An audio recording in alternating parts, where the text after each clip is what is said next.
Hello, good evening, everyone. How was your day? You're welcome to the day 11 of this month's training. This the 1 month free professional diploma training in human rights and social justice. This training is being provided by the Institute of Global Peace and Conflict Management. And the reason why we are providing this training for free is to populate the earth with the knowledge of peace so that people will know what is expected of them when it comes to peace building, conflict resolutions, and all of that. Because it's only when we know what is expected of us that we can do anything whatsoever to promote peace, also to encourage um, peaceful resolution of conflict wherever there's conflict issues. So the aim of this training is to educate our populations to have knowledge of peace and how they can promote peace in their communities and in our society. So, the essence, this training is being organized by the Institute of Global Peace and Conflict Management. And I want to appreciate those of you that have taken opportunity to apply for the country representatives of the Institute. We are receiving several applications, more are still coming, and we are very glad to see the number of people that are coming to see that we have a presence in their country. And for those of you that are applying from Nigeria, Nigerians are not included in this. Since the administrative headquarters of the institute is in Nigeria, we expect those that are in domiciled in those countries, are resident in those countries, or are indigenous or citizens of those countries to apply for the representation of the institute in their country. In Nigeria, automatically you are disqualified. You're not to apply. Do you understand? So that's what it is. So we expect our citizens to apply and not Nigerians. All right. So we have been receiving applications and we start working on them. We have started considering them. So those of you that apply, very soon you'll receive a message for screening and for interaction or interview as the case may be, so that by next year, January, I think second week of January, we organize training for you, and then from there you will start your work in your home country. So let's see how it goes. I wish you those that are applying the best. All right. So the idea why we want to open up country offices or country representation is to see that the institute have presence in the country, and apart from that, it's also making impacts. Yeah, there may be other institutions in your country that promote peace, but certainly this is a global peace agenda that we are working on. All right, and so it has a broader perspective and is going to also um, serve as a supplementary institution in yeah, or that are promoting peace and conflict resolution in your own country, as the case may be. You understand? So this is what is all about here, and we hope that at the end of the day, we are going to experience multi-effectual impacts concerning uh, peace building activities in our society. So I welcome all of you for today's training. And on behalf of the Governing Council, we wish you a very beautiful and blissful festive period. And we pray that you will go through the period without any harm so that we can see you next year to continue to spread the message of peace. If you have joined us for today's training, we encourage you to share the link with someone, invite them to be part of today's training, let them know that something is going on here and it can benefit them. So encourage someone to join by sharing the link with them. What that means that when you share the link of the training with someone, you are helping to promote peace indirectly as well. All right, you are helping people to be aware of what is happening here, and when they are aware, they they also get trained, they have the knowledge, and of course they also help in promoting peace in our communities. So that is this. And so share the link with someone, let them be part of today's training so that all together we learn and then do what is expected of us in this case. All right.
Also, I would like to acknowledge the presence of some of our friends that have been joining all around the world. We have people from Nigeria. We have Ada Williams from Nigeria. We have Polka from Nigeria. And we have Pat Winston from Nigeria. We have Harriet from Nigeria. We have Ayodele from Nigeria. We have Niela Fusi from Lesotho. Yes, Lesotho is here, ably represented. We have Uchenna from Nigeria, of course. We have Jacob Ifeong from Nigeria. We have Emmanuel Adaba from Nigeria.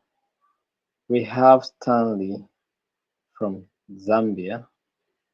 We have Oladipo from Nigeria. We have Neil from Botswana.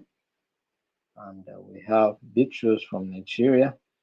We have Justice from Lesotho. We have Oladipo from Nigeria, of course. We have Musa from Gambia. And we have Christine from Uganda. All right. And we have several people from different parts of the world joining this training. And we have Prof. Vic with us, always around. Prof, you are welcome. And then we have Siwale from Zambia. So you are all welcome, Christopher Olufemi, a member of the Institute from Port Harcourt. You're welcome, Nigeria. We have fight. Listen, have fight. Don't go and fight, please. Your name is fight. I don't know what that means in your own language, but don't go and fight. Fight. Listen from Malawi, please. No fighting. All right. It is where you are welcome. It's a pleasure to have you. Today's training. We have Sheikh Tijan.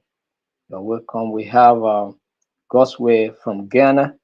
You're welcome. I just want to take time to acknowledge a few of you here.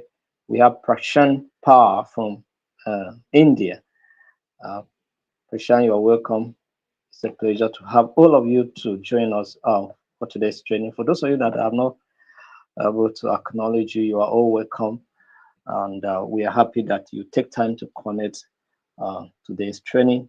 Please do wait to share the link with someone, put it on your wall, invite them to be part of what is going on here, and then also paraphrase by commenting what we are saying, and also contribute, ask questions, and seek for clarification where you're confused. And of course, for those of you that have written your exams on peace and conflict resolution or conflict management, We'll publish a result, and within the week, by tomorrow or next tomorrow, you start getting CR numbers to download your certificates. So we are welcome, Mr. Zachi from Ethiopia. You're also welcome. So thank you very much. The worker from Lesotho, you're welcome. So thank you very much.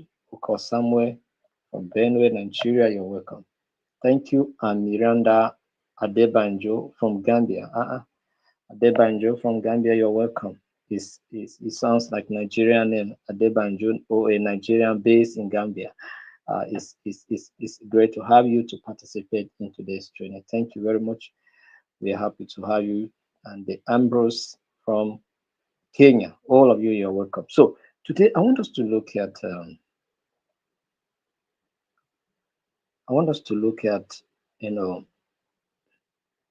policy and governance for social justice.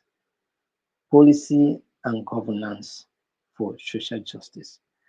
And some of the topical issues that we're going to consider under this unit is human rights in policy making and governance. We also look at social welfare policies and their impact on marginalized communities. We also look at addressing corruption and ensuring accountability. So these are the topical issues we're going to consider under this unit. And we hope that you're going to follow along to paraphrase, comment, elaborate in the comment section, both on YouTube, on Facebook. Do way to share and comment. All right. I discovered that people on YouTube don't normally comment. So comment, paraphrase, let's know what's happening, and let's know what you're following, you're understanding. All right. So thank you very much for being part of today's training. So let's when we talk about policy, we talk about governance. Governance cannot do without policies. Do you understand? And policies are intended to improve the living standard of the people. Policies are meant to bring order. Policies are meant to bring directions in governance. Do you understand? So it helps people to know where governance is going. I get a point on. So that's why policies are very, very important. And that's why policy formulations must be holistic. Policy considerations must be way informed. Do you understand? And of course, the implementation also must be holistic. All hands must be on deck to implement the policy to make sure that the policy achieves success. So governance and policy go hands in hand because governance cannot do without policies. Do you understand? Every administration have policies. Some policies are past policies that are being, uh, continually being implemented, and then there are new policies that governance bring as a result of issues that they encounter in their own administration, and then you need to bring executive orders or policies, as the case may be. I get a point now to see that the administration take a different dimension to support what is being expected, or what has been happening, or what is being expected to happen. I get a point now. So policies are vital instruments in governance. Do you understand? They are vital instruments in governance. Governance cannot do without policies. Do you understand? So, and we have those that we call policymakers. So you are part of policymakers, and the citizen must be carried along, or communities must be carried along when policies are being considered. So all the stakeholders must be involved in policy formulations and policy implementations. Do you understand? So that you see the kind of policies you are bringing on board. Are they, um, you know, um, promoting the welfare of the people generally, and of course, are they also um, promoting the human rights of the people, or are they policies that segregate and discriminate against other sections of the people, or what are you doing? I get a point now. So that is exactly what we're talking about here. So policies must be holistic, and policies must be aimed to promote the welfare of the people. I get a point now. So that's policies for you altogether. So we'll be looking at human rights in policy making and governance. So that's what we're starting with.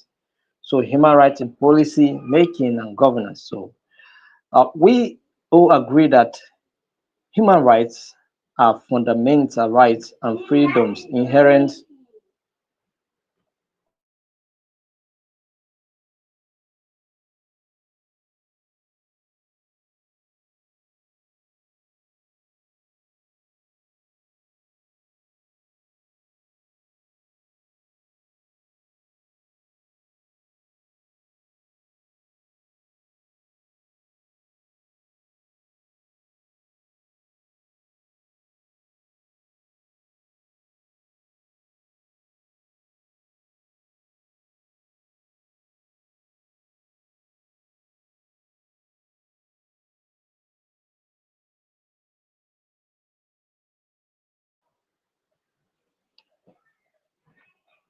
So we all agree that human rights are fundamental rights and freedoms inherent to all individuals, regardless of nationalities, all right?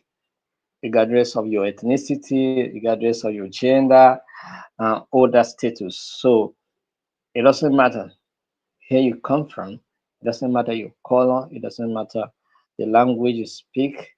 You understand? What matters the most is that you are a human being, and we are all human beings. We live, we die. Do you understand? We are all creation of God. Do you understand? So we all have breath in us, and when this breath is seized, we are no more. So we have what we call inherent rights that we all must benefit. It doesn't matter where we come from. It doesn't matter our social status in the society. We all have this right to benefit from the rights of freedom of speech. You speak freely, I speak freely. I get the point now. You express your feelings, all right? So far as your feelings, as you're expressing it, does not cause infringement on other people's rights, you are good to go. I get the point now. So that's what it is. That's what it is. So as you are expressing your rights, as you're enjoying your rights, I enjoy my own rights. We all enjoy our rights. Do you understand? You don't need to infringe on my rights. It doesn't matter whether I'm poor or I'm rich, but you don't need to come and infringe on my rights. But this is where the problem is. Do you understand? Many a times we see people's right being, infringed upon. And of course, when that happens, you see conflict. Yes, I get the point on. And that's why it makes this course relevant to be taught here. Because when the rights of people are being infringed on, what happens? Dispute, conflict. You understand? So human human rights in policy making and governance is very important in governance because human rights are essential for building fair, inclusive, and democratic societies. Building what? Fair, inclusive, and democratic societies. No. That's why human rights are very, very important in governance because all governance must be aimed at sustaining, promoting the rights of the people. If policies are not meant for the welfare of the people, what are the policies for? What's the essence of the policy in the first place if it's not intended to benefit the people? And sometimes we sometimes people make policies that benefit a particular section of the people or a particular segment of the society and then exclude some segment of the society, and that's where you see conflict coming in. This is where you see people shouting on marginalization and exclusion. I get a point on because of certain policies. When you make policies that gay children should not be sent to school, only male children should be sent to school, what does that tell you? It tells you that there's a discrimination. It tells you that there's you know, you know, segregation. And this is not too good. Do you understand? It's not too good. Right? So you are limiting the older segment, the potentials to fulfill their destiny. Right? They cannot be able to question the wrongs that are going on in their community because they are not educated. They cannot hold their husbands accountable because they are not educated. They cannot question the wrong their husbands are doing or their male counterparts are doing because they lack education. I can tell you that women are very, very, very vital in peace building. The role of women in peace building must at all times be encouraged and promoted. I get a point now. That sometimes I may be angry and be like, I'm going to declare the war or Armageddon. Do you understand? The war or Armageddon. I want to declare a war or Armageddon on someone, but my wife will say, no, it does not worth it. You see, I love you so much, and I don't want anything to happen to you. Do you understand? So that war or Armageddon you want to call, I am not part to it. I am not involved. And I'm not encouraging you to do it for the safety of myself, that is for my own safety, for my own peace, and for my own freedom to move and enjoy my life and the safety of our children. That war is not necessary. So forget about it. I get the point now. She's not on the street shouting, but she has played a very vital and important role. You understand? She said, don't do it. And I respect my wife, and then I don't do it. And then we have a peace, we move on, we forget the issue. Do you understand what I'm saying here? So women are very, very, very vital in peace building. Their role in families, in homes, very, very, very important. You will see that if you can agree with me, women spend most time with their children more than men. I get a point now. So any society that says women should not be educated, should not be sent to school, only men, then that policy is not a good policy. Forget about what you believe in, forget about what you think about. There's what we call harmful policies. This policy is a very harmful policy. Do you understand? It's a very harmful policy. It's not good in all ramification. It is not good in all ramification. So that policy is not a good policy.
So that policy is not a good policy in all ramification. So policy integration is also very important. Policy making grounded in human rights ensure justice, equity, and the well-being of the citizens. So that is what policy integration that has to do with human rights, you know, uh, aim at achieving. So let's look at the role of human rights in policy making. The role of human rights in policy making. One is framework for equity and justice. Framework for what? Equity and justice. So policies that are, you know, grounded in human rights promote equity and justice. So when policies are being formulated with the consciousness of the rights of the people, then what you see in those kind of policies is equity and justice, equity and fairness. Do you understand? For every member of this society, for every citizen of the country. So this kind of a system ensures that policies addresses what the issue of discrimination and inequalities. So there's no place for inequality, there's no place for discrimination. Do you understand? It helps to reduce systemic biases in social and legal structures. I get the point on. So when policies are based on equity and justice, it reduces systemic biases. I get the point on in social and legal structures. So that's what it is. So legal structures are being provided, are being designed to make sure that there's inclusivity, there is what justice. So this is what it means. So any form of anti-discrimination laws protecting minority group is a good example of policies that are human rights, uh, you know, uh, oriented. Do you understand? Then another role of human rights in policymaking is strengthening democratic governance, right? It enhances citizens' participation and accountability. Yes.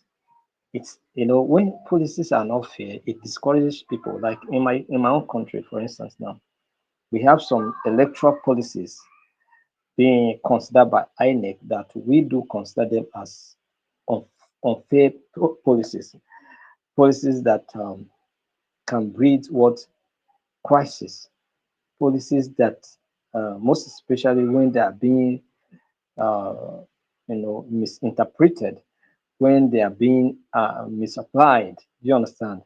So we consider such kind of policies uh, as not good. Do you understand? So, but policies that are way grounded on the rights and the on human rights strengthen and promote transparency and trust in institutions. Do you understand? It promotes what? Transparency and trust in institutions. Like I'm saying. So there are some institutions in our own country that are not being trusted. And I'm going to mention that I'm not going to be afraid, even if those representatives are here, because I know you are here, and I'm going to mention it. Number one, the Nigerian police, for instance, they are not trusted.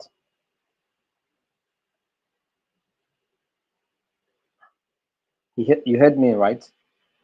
And if you are a police officer here, I want you to know that your institution is not trusted because it lacks transparency in the first place. So it's not also being trusted because we have issues. We have seen issues whereby people are being manhandled by the police. And when a matter is being taken up, they bring charges, they bring stories. Are you point on? Write fake issues, brings fake stories and tales, fake stories about, and even bring some fake accusations. But their own point of view is being considered because they're security personnel, and you cannot doubt a security personnel when you say his life was threatened, when it was somebody was threatening with his arm or with something or something. I get the point now. So all those kind of stories we have heard. Maltreat somebody, I bring test story. Another institution that is not being trusted is the judiciary. The judiciary system in my country is not trusted. And it's because, and I know some of you are here, you are lawyers, barristers, you are, some of you are practicing lawyers. I'm saying it, and you yourself, you are aware of what I'm saying. Yes, you yourself, you are aware of what I'm saying. You look at the case of Pharaoh Timi, Pharaoh Timi, and after Babarola that is going on now. What does that taste you? Tells you that something is not just correct somewhere. Do you understand? What are we promoting? What is going on?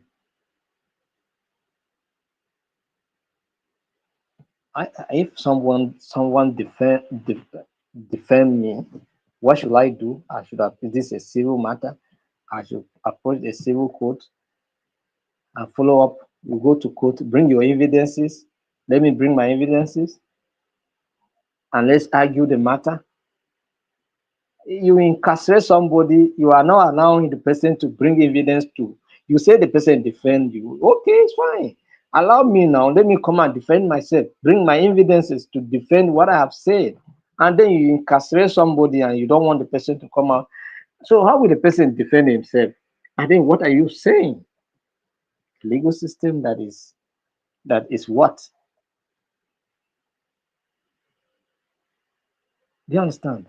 So this kind of situations make great doubts on the system. Another institution that is not being trusted in our country is the INEC, the Independent National Electoral Commission. I'm saying it.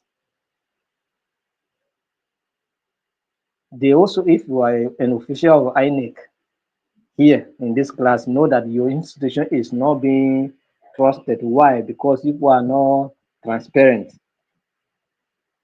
When we wanted to have electronic voting, if people make statements and make all manner of statement that election is going to be transmitted live and direct and it's going to be open and everybody will see result, before we know what was happening, story changed in the middle of the process.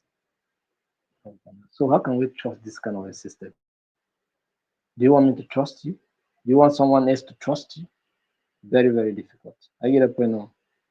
So, but what I'm saying, I'm just giving you some example of institutions that are not being trusted. Again, point on. But policies that are embedded or are based on human rights,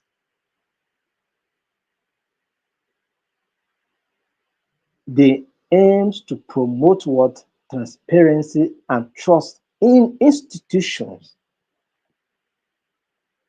So when you make policies that have the welfare of the people, that promote the rights of the people, then what you are simply doing is that you are telling the people to trust you. You are telling the people to hold you accountable. I get a point now. You are telling people to mirror you and see the true side of you. That's what it means. And these three institutions that I have mentioned in my own country, I don't know about your country, but in my own country, these three institutions that I have that I have mentioned need serious reforms. Do you understand? They need serious reforms, very, very serious reform. And another issue is that it's not that some of these institutions don't have good policies. They have good policies. The problem is the implementation of the policy. That's where the problem is. And when they are not able to follow what the policy says, they bring different form of interpretation, and then they take the matter to the court. And then the court, the judiciary system needs serious reform. INEC needs serious reform. The police institution needs serious reforms. Where people cannot use police and execute whatever they want. You have a matter that needs to go to court, simply go to court. And I think that's what we must, as a matter of fact, promote seriously. the issue of alternative dispute resolution. We have some of those centers, but we must make them functional. And even the Nigerian police as a whole must have alternative dispute resolution in their own centers, in their own divisions, so that whenever a matter is brought before the division, it has to pass through the alternative dispute resolution to see the matter. Does this matter worth taking further action, or it should remain at the level of alternative dispute resolution and let somebody mediate and let the matter resolved? Let all those options be considered and weighed, and if it will not work out, then of course you can seek for another step. Do you understand? So that you cannot see a case and then you say this case must go through the court. No. There are some people that are in prison today. In prison today, they are waiting trials. Awaiting what? Trials. 11 years somebody is in prison. Awaiting trials. For what?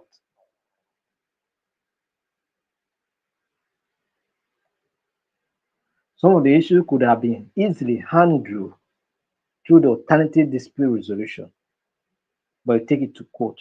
Some people are in police say police is not correctional center. All right.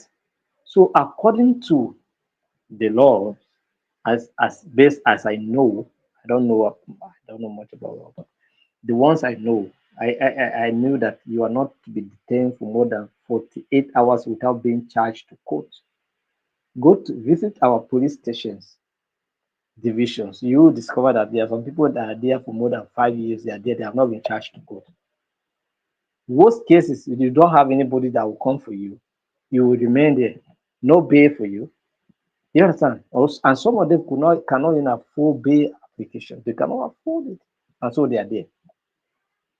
You see the reason why I say that all the lawyers in the institute must rise to the occasion to make sure that people get justice. You understand? Let people charge them to court, let the matter be addressed. Or if you cannot charge them to court, send them to the arbitration center or the alternative dispute resolution or mediation center or whatever. Like in the institute now, by next year we are establishing a mediation center in the institute, so that you have a case you don't want to take it to court, bring it before us. We can help you to mediate instead of taking it to court. Taking it to court means wasting time, wasting resources. It is a distraction. If you are a serious, whether you are an organization or you are an individual that is serious with your life, you don't need to go to court. Do you understand?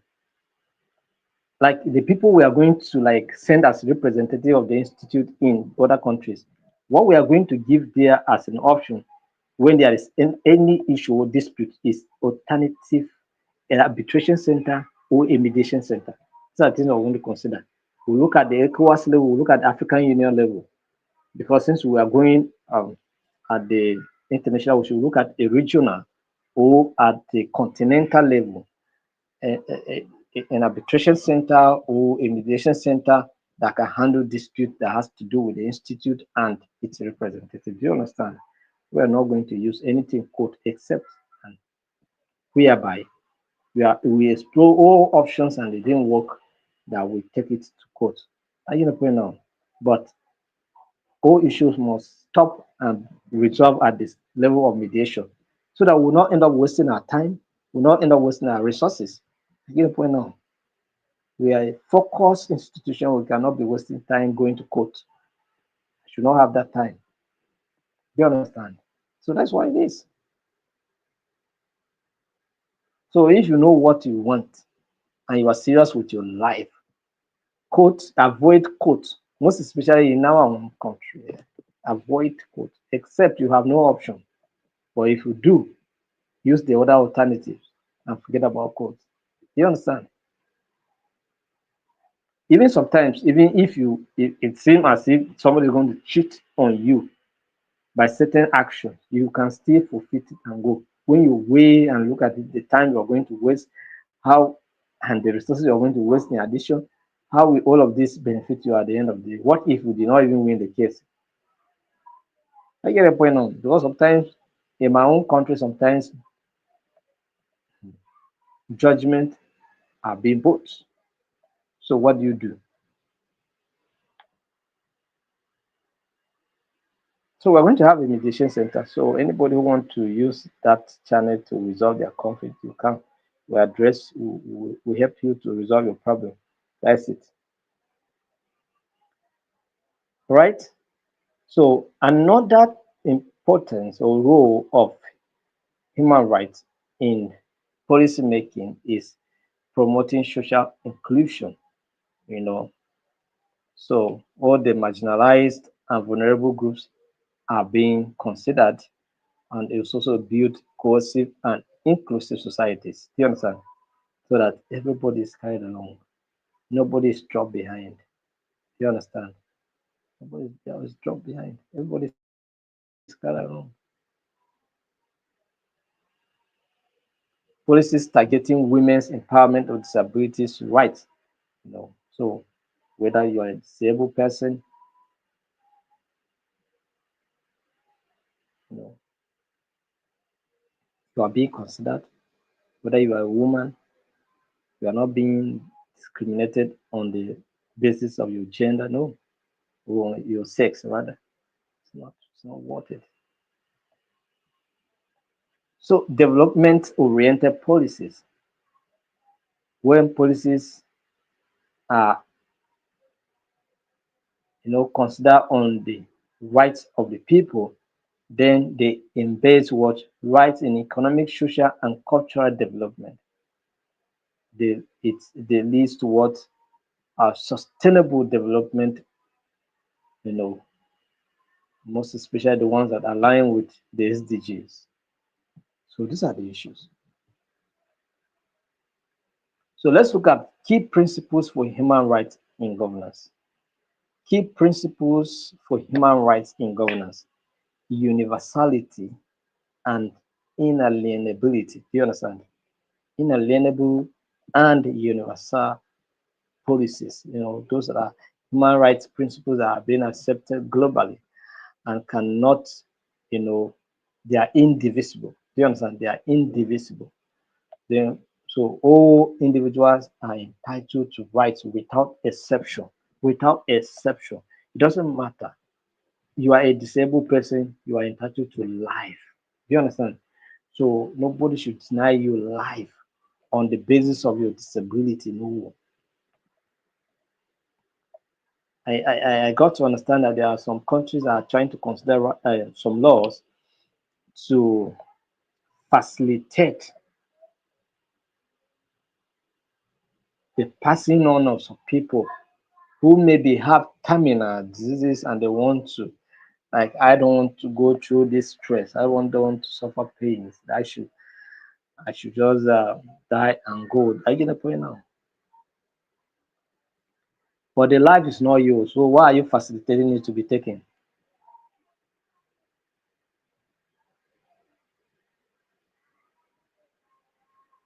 Why are they facilitating for the cutting of a life that they did not create?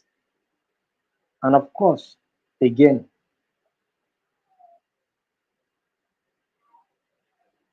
the adversity or the terminal illness that someone is going through can possibly be healed. Have you not heard of people healed of cancer? These are terminal illness. Have you not heard of it? Have you not heard of people who have terminal ailments but have lived for long? So why facilitate the killing of those people?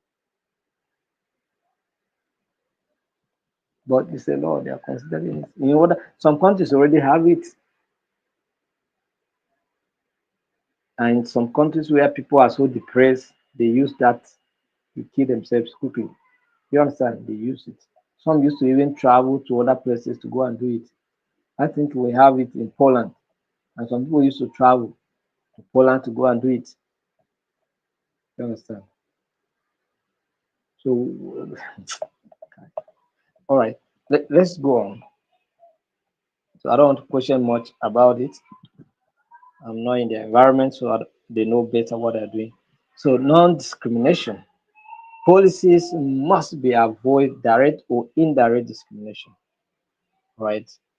So whatever form of discrimination must be avoided. And I understand the reason why some societies are actually encouraging such kind of policies of killing people who had terminal diseases. I understand. Some of them they live as individuals. Do you understand? They don't live like a communist or a socialist kind of society. Do you understand? Like in Africa here, we have that sense of communism. We have that sense of socialism. So it's very, very difficult for us to encourage such kind of policies because no matter how our loved one is still suffering, we still love them, we still care for them, we still, show them love and as much as we can. Do you understand? Sometimes it takes resources, sometimes it takes energy, it takes everything, but we still are grateful that they are still around. I get a point now. So sometimes introducing that kind of policy in Africa, for instance, will be very, very, very hard based on the fact that we live a communist form of life. I get a point now. So that is it. So but in other environments where there are no such kind of living, it's easy for such policies to go through because people are so solidly, people are so sad, people are so isolated. They are just about themselves, and then you know sometimes it doesn't work. It doesn't work it. You know. So these are the issue, right? So policies must avoid direct or indirect discrimination. Police participation and inclusion, right? Engage citizens, especially marginalized group in decision making, right? Let them have a say when policies are being considered. Give them opportunity to contribute to policy formulation. And of course, they will support its implementation eventually if the policy turns active. So accountability, accountability. So governments must be accountable. Do you understand? For implementing and respecting human rights. So any government at all must be held accountable. I don't know whether Bashir Assad will be let to go like that. No. I think that the people of Syria will call for justice. Do you understand? They will call for an accountability. You, Assad, you and your father, you have governed our country for more than 50 years. Come and give an account of your leadership. Now that you are still alive, but you are no longer in power, come and give an account of how you use this power. You understand? And I think he should be questioned because a lot happened in Syria. I must tell you, a lot, a lot, a lot. One of the countries that was so much devastated with so all manner of sets and all manner of you know conflict, civil war, all manner external attack, precious. Do you understand?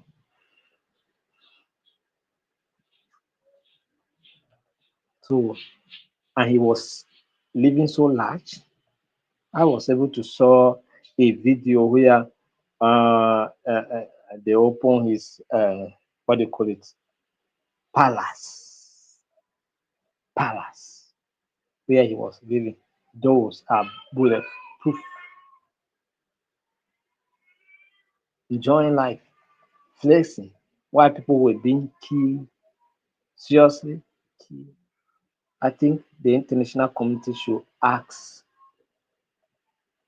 the extradition of that man back to Syria. Let him be tried. Let him face, you know, because he abused the rights of the people during his time as a Bashir Assad. You understand?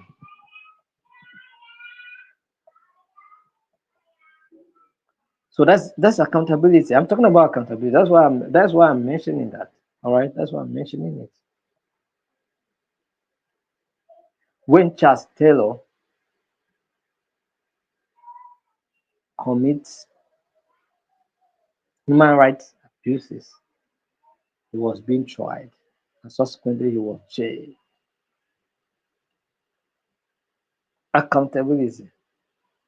You understand? So government must be accountable for implementing and respecting human rights.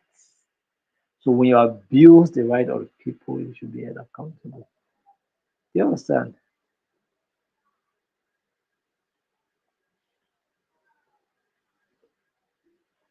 It's very painful that times when the rights of people are being abused, people still support such abuse. But anytime you support an abuse, just have it in your mind that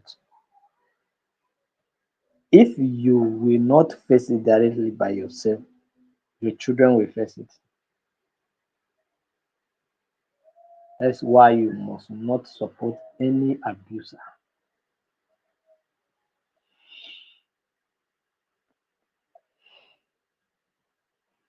Do not support any abuser. Whether it's your brother, it's your sister, no. So, examples of human rights oriented policies: right to health policy, example, universal health coverage programs ensuring affordable health care, right? It reduces health disparities and improve quality of life. That's what that policy is all about.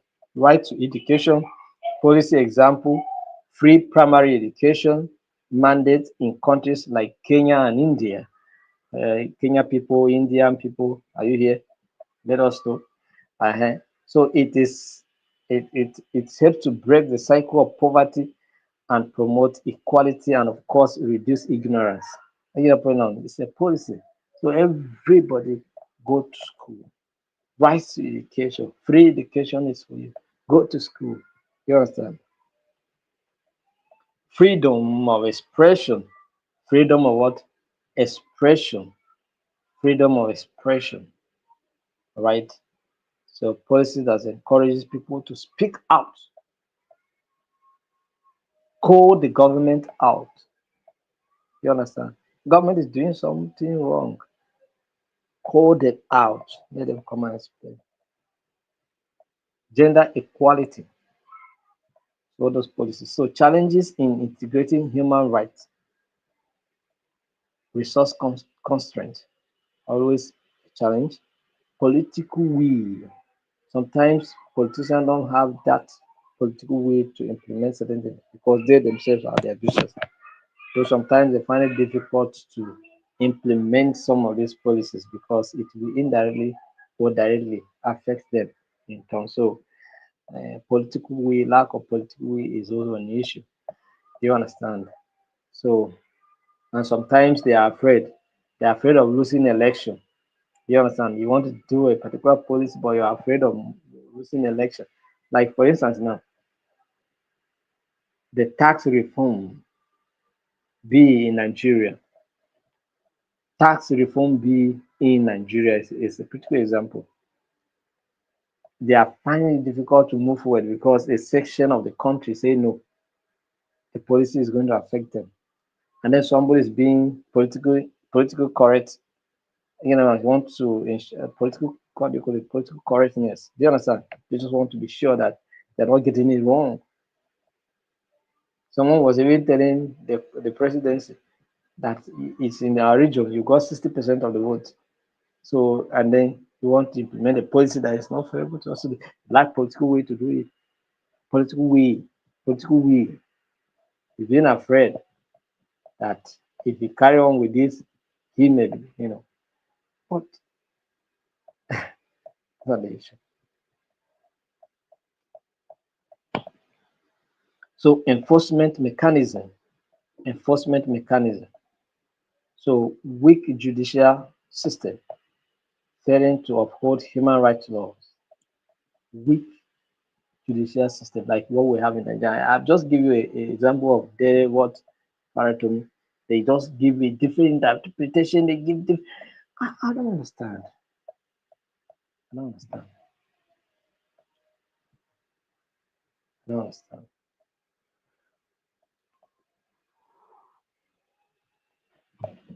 Balancing security and rights. Balancing security and rights.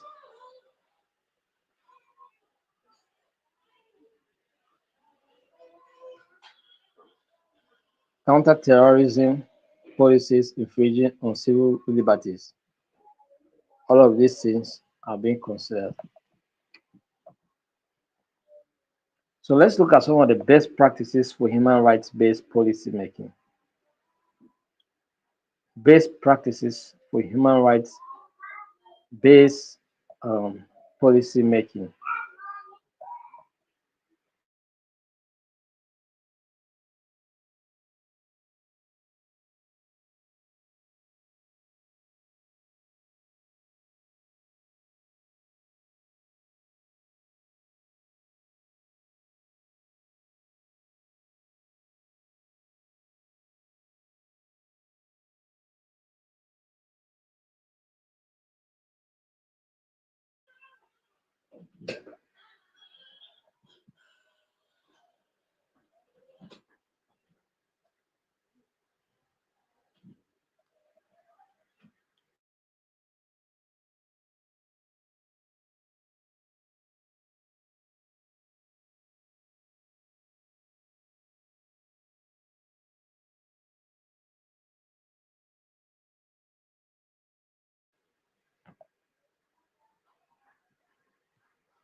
Best practices for human rights-based policy making. Conduct human rights impact assessment. Evaluate potential impacts of policies on different groups. So that's what the North were talking about. This policy, yeah, it may be good, but they have certain impacts on, so it should be reconsidered. It should be, it should carry out enough consultation. All right, it's good. Let policy go through a thorough assessment and let's see how it impacts certain regions. You understand? They give their own, you know, excuses. They talk about how it's going to affect the north. Talk about how it's going to affect the southeast and all of that. But I wanted to carry out that policy and do a thorough assessment, and but I didn't just have time to look into that. But the policy itself is not bad. The policy was intended. One of the things me I see in that policy was to remove laziness from certain states.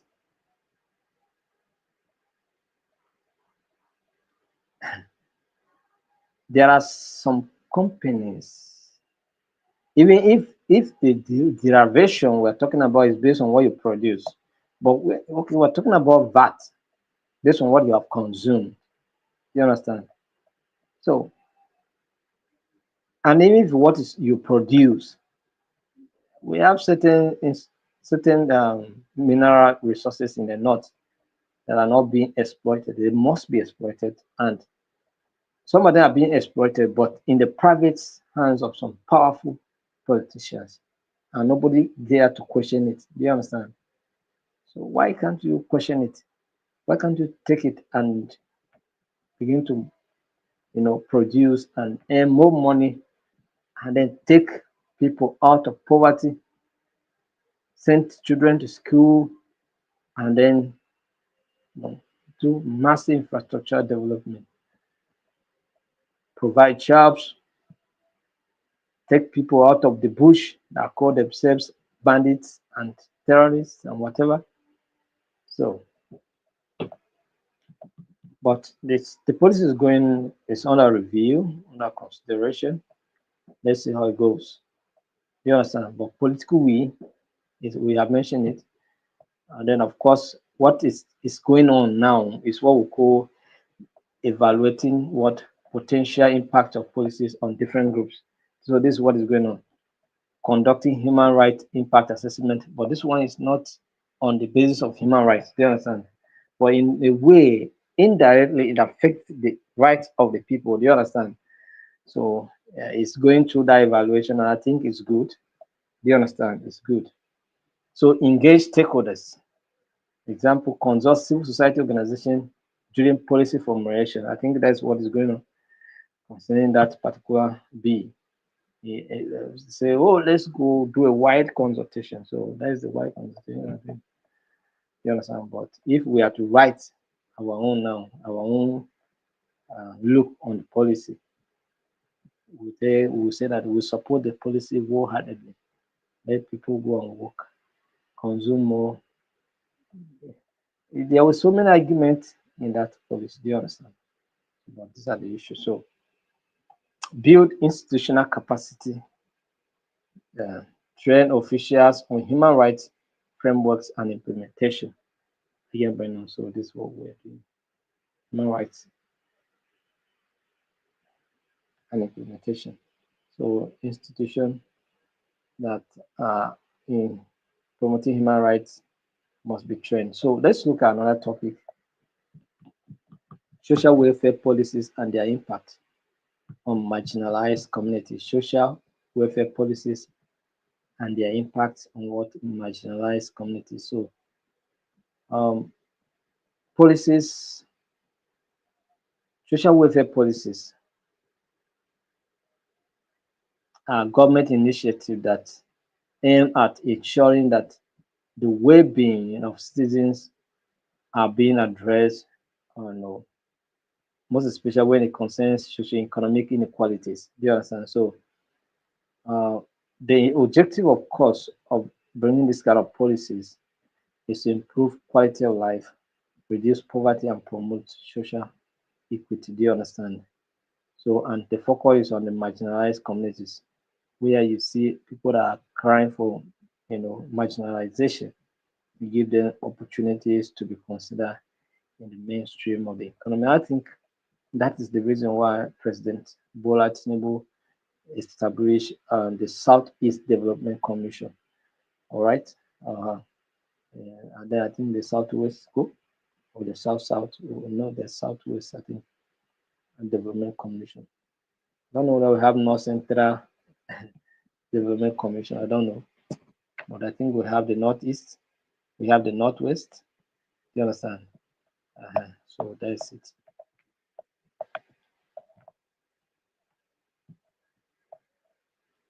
Types of social welfare policies, poverty alleviation policies. All right. So conditional cash transfer programs like Brazil's Posa Familia, like it took a lot of people out of poverty. Do you understand? We have cash conditional transfer in our country, but our own here, I don't know how many people it took out of poverty because 5,000 cannot take anybody out of poverty during Buhari administration. They were transferring for 5,000. Conditional cash transfer, 5,000. 5,000. 5,000. 5,000. 5,000. So that one cannot take anybody out of poverty. That in fact it will even push them down into poverty. 5,000. Under Buhari administration. 5,000. No wonder we have gone deep into poverty. Do you understand? Because before Buhari stepped into power, I think the poverty ratio of Nigeria, I think it was about poverty rate was about 100 and 80 million. But before my guy goes, we reach like 140, 140 something million people. You understand? So this is how this it. So it's because 5,000. You know, but in Brazil, 11 million people were taken out of poverty. Do you understand? Housing policies. So, for instance, now in India, Prashan, are you there? You come and tell us more on this. India's Pradhan Mantri Awas Yojana, which provides affordable housing for low-income families, right? So reduce homelessness among marginalized groups. Do you understand?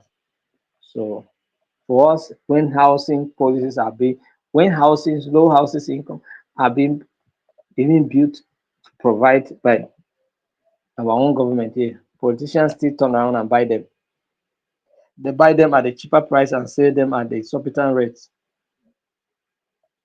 Federal housing estates, politicians bought them, resell them, and make more money. So these are the issue here. You understand? So for us here, everything a business. Government good intention for the people is a business opportunity for others to manipulate and exploit.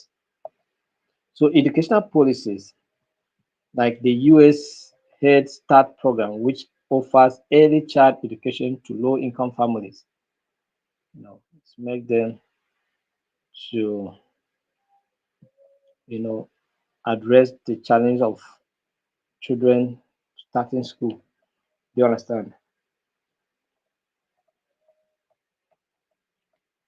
So please, if you are not share this link of this training on your wall, do it.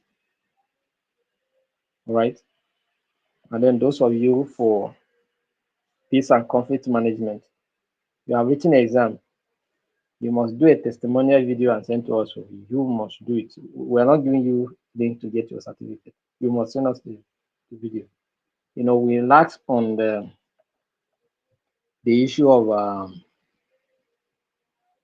simulation training because we're looking at the possibility of exhausting all the groups, which was not there. If we say we must exhaust all the groups, the course will be dragged to maybe January and then before you can get your certificate. So we just have to that because in the process of grouping, we would have grouped more people in one group and then have less groups. That's what we would have done instead. But we didn't reason it very well. We thought we could be able to achieve that. Although it was achievable, it's just that we did not have good time. If you have enough time, a lot of activities affected our pressure, so couldn't do it. But there's one thing that you will not escape. You must send us a testimonial video. You may escape simulation, but you may not escape testimonial video. You do not send it to us, you will not get serial number to get your certificate. Group readers must send me videos of all their group members. Do you understand? That's it.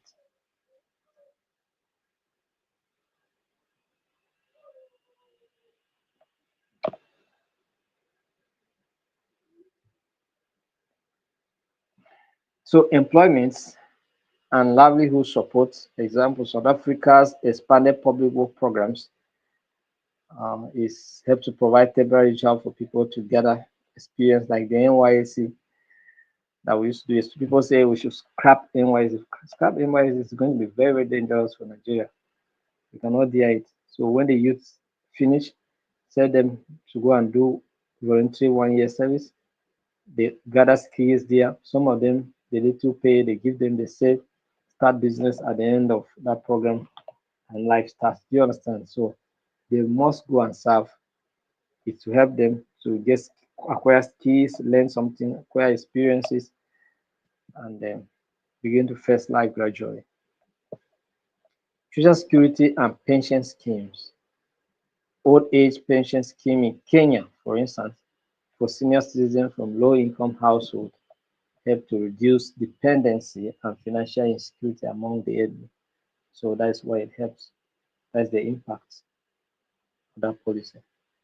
So let's look at key features of effective social welfare policies.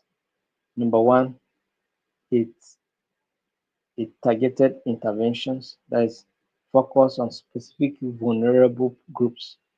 It's not everybody vulnerable groups, right? So rights-based approach. It helps to advance the fundamental rights of the people, right? Community participation involves marginalized groups in policy design and implementation. Do you understand? So that's what the policy does.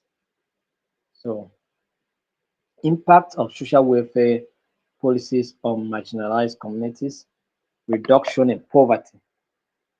That's what it helps to achieve. Like I said, in Brazil, for instance, that conditional cash transfer remove people out of poverty. About 11 million people will be taken out of poverty. Enhance access to basic services, all right, like the affordable healthcare is there. Empowerment of women. Women are being supported. Like in Bangladesh, we have what we call the microcredit schemes, right, which help to take women out of poverty. Do you understand? That's what we call financial inclusion. Do you understand? Financial inclusion. And the Grammy Bank in Bangladesh is responsible for this and is helping.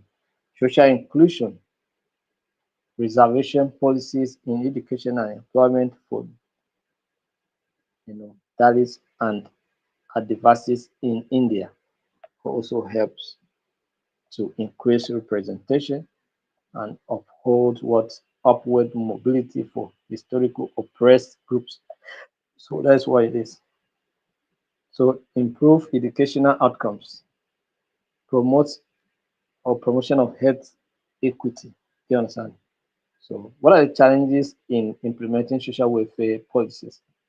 Limited resources because it requires a lot. For instance, now when you talk about conditional cash transfer, that's why Nigeria was giving for 5,000 naira. And 5,000 naira cannot buy even a bag of rice, cannot buy anything. Now, say it's you cannot even try it. You understand? So it will not help. Limited resources, a big challenge. Corruption and mismanagement. Sometimes it's the policy that is meant for the welfare of the people are being mismanaged, are being cornered. You understand? So problem. Exclusion of target groups. Sometimes they divert what is meant for one group to another. From the group that is most is needing this the most, they take it away from them and give to another group that is not needing it. Stigma and discrimination are some of those things. So best practices for effective social welfare policies, data driven what targeting, data what driven targeting, capacity building, monitoring and evaluation, policy integration can help to make social welfare policies to be effective when they are data driven, when you focus on you carry out statistics, carry out survey to know who needs it the best before you begin to wind down or begin to design policies to cover such, right? So addressing corruption and ensuring accountability is the last topic we are going to consider. So corruption is the abuse of entrusted power for private gains, which undermines development, trust, and fairness in governance. Do you understand? So if you are doing that magu, koni, what you are doing is corruption. So accountability, mechanisms and processes that hold individuals and institutions responsible for their actions, ensuring transparency and trust. That's the accountability. So significance of addressing corruption. Why we must address the issue of corruption? Because it strengthens governance and democracy, promotes economic growth and equitable resource distribution. Because if not, people can misuse their offices, abuse their offices, do you understand? Enhances trust in public institutions. That's why we must fight corruption. And we have several forms of corruption. I'll just mention them: bribery, embezzlement, nepotism, and cronyism. You understand? So fraud, and then we have extortion. All of these are forms of what? Corruption. Nepotism and cronyism means favoring relatives or friends in decision making. I was hearing that one person, they are calling him land grabber now. in Abuja here. He collected land from one person, give to a company that is have positive relationship with. So you can see problem, embezzlement, right? Corruption, right? Fraud, right? So strategies for addressing corruption, strengthening legal frameworks, promoting transparency, whistleblower protection. Here, if you blow that whistle, if you escape, thank you God. But there's that policy on ground by the EFCC. If you see something, say something. But if you say it anyhow, you enter prison, are you sabi? So, but they say we should say something or say something. So sometimes you see something, but you have to keep quiet because what you see is big and it can consume you. So better keep quiet. When most especially your safety is not guaranteed. Establishing anti-corruption agencies, we have plenty of them in Nigeria. Nigeria's Economic and Financial Crime Commission, you know, they are there to investigate. We have ICPC, are you point now? They are also there.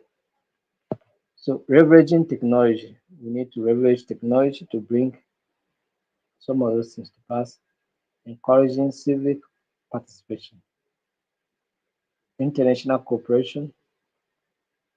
So some of the things I will need to do. Mechanism to ensure accountability, independent judiciary. Are you getting the point now? Independent judiciary. So judiciary, please, people should try and be independent. The interference in the judiciary is too much in this country. Sometimes presidents are appointing the chief judge of the federation. Justice in the Supreme Court have been appointed by the president. Why? Let there have a separate independent process whereby these people are being considered.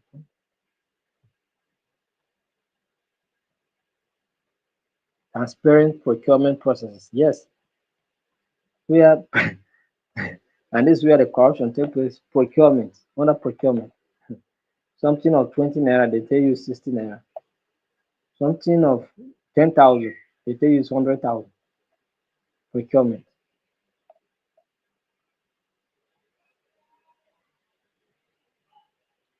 Challenges of addressing corruption. Weak institution, like I was saying, police weak. People are using you to go and do arrest somebody on this side. Judiciary problem. Institution weak institution. INEC, cultural acceptance. Right. Another issue is that there are some people that accept corruption. In this my country, more we celebrate corruption. The more money you get, the more you are being celebrated. How can a governor steal over 100 and something billion, and the only bail you are granting him bail of just 500 million? Why? What happened? Why not 5 billion? Why not 10 billion? Cultural acceptance, lack of political will, insufficient resources. All of these can be no responsible for what corruption and the challenges to continue.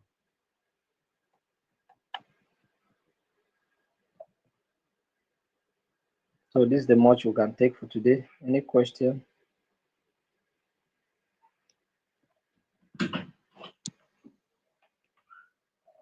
Any question?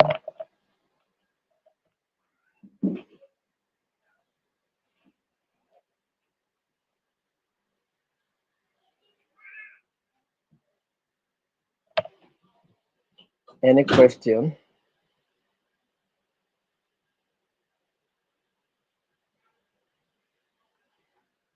No question. So some say procurement wahala. Of course. So if you say you have a question, you ask Mr. Ibile. You have question, ask.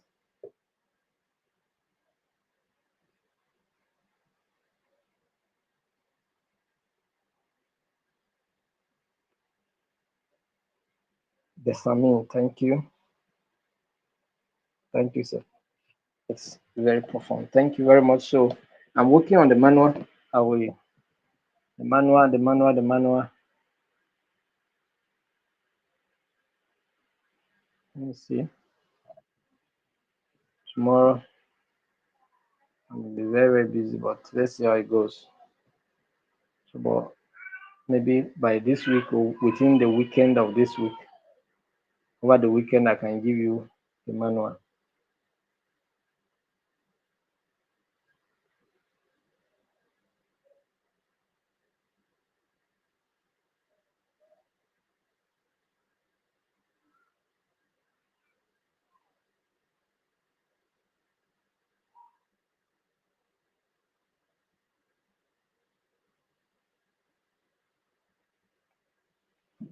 So now somebody's asking question.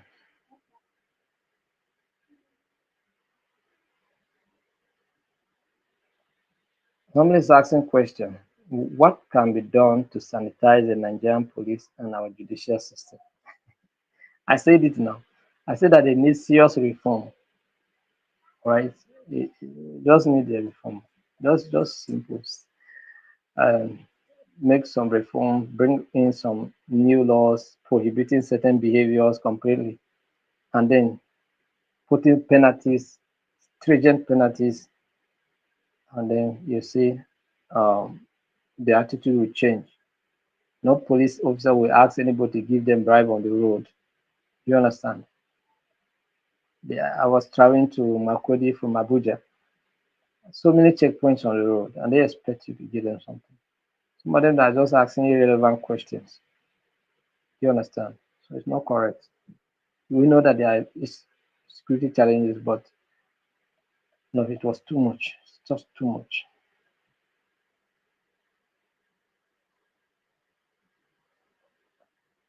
So what they need is reform. The system should be reformed.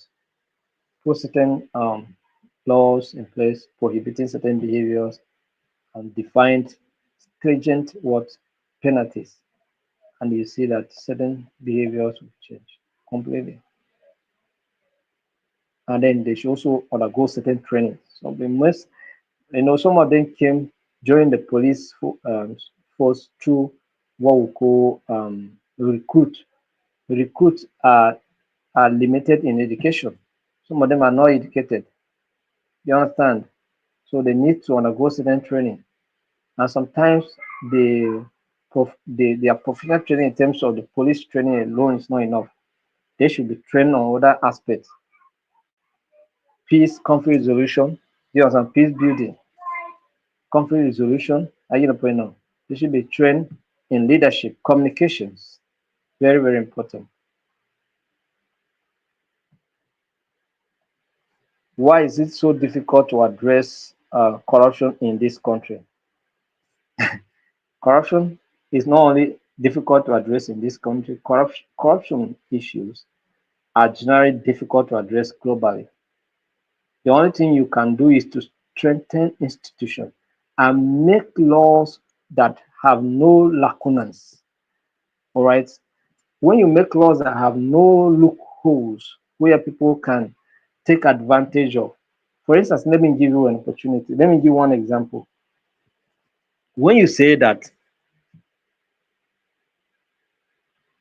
someone can decamp from a political party to another political party if there is crisis in their party, what does that mean? It means that there will always be crisis in the political party. I get a point now. Because anytime I want to leave, I will cause trouble. Even if I'm not directly causing the trouble, I can sponsor trouble. Do you understand? And so we have crisis. So what do we do? That section of the constitution, like this, for instance, should be redefined that nobody should cross carpet. That is, don't decamp. No matter the crisis in your party, remain there and solve the problem.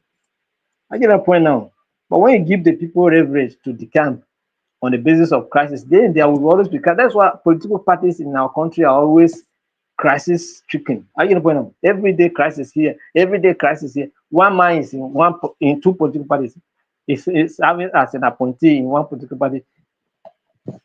his eyes are in an, I don't understand, causing trouble. I beg. See, so that's the reason why we're having those kind of challenges. Do you understand?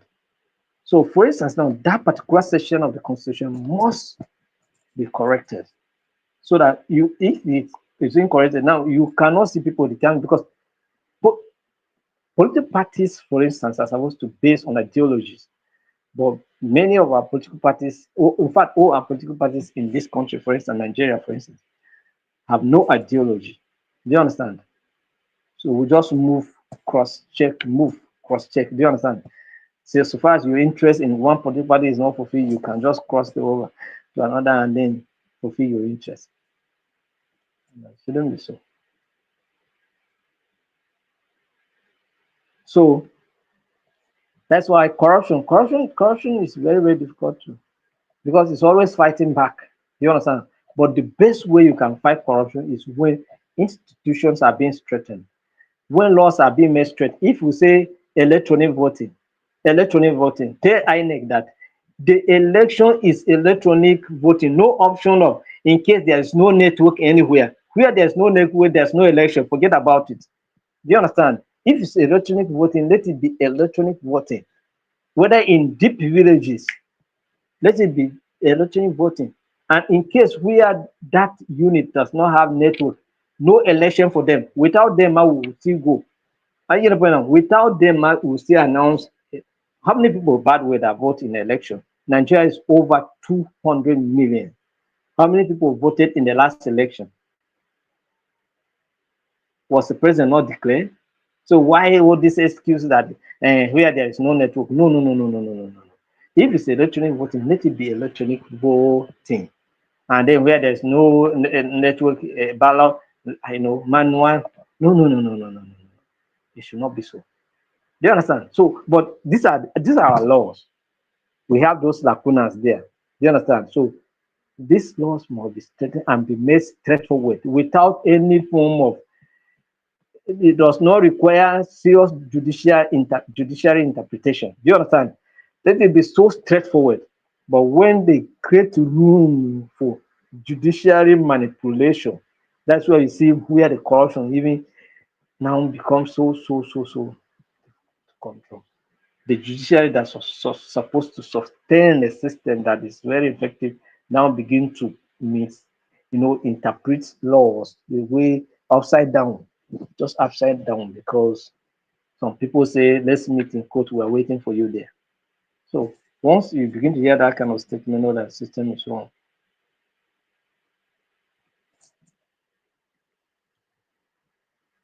I hope I hope we are making sense. I'm taking your questions, all right?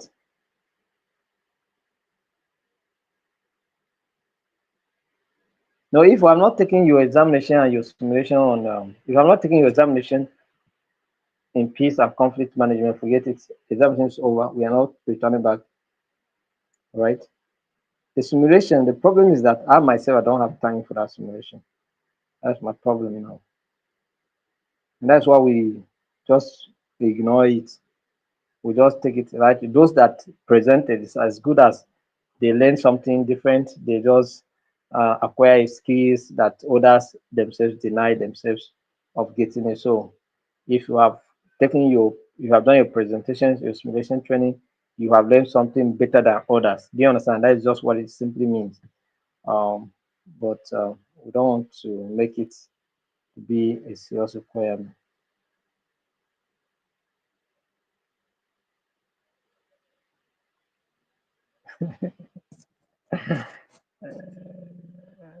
So that's it. So thank you very much.